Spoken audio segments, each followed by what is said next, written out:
Rogwai ndugu yangu. Acha. Jana mwanangu si ndo nikatoka nimekula kiporo na rafiki yangu.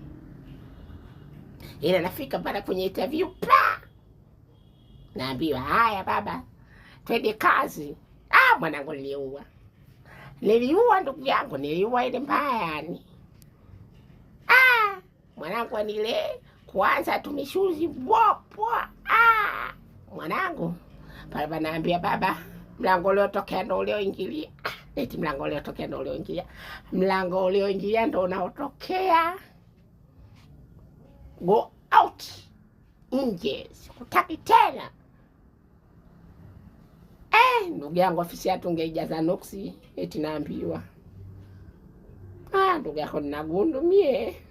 Bora tangeenda kukopa hela tu kuliko kula kiporo.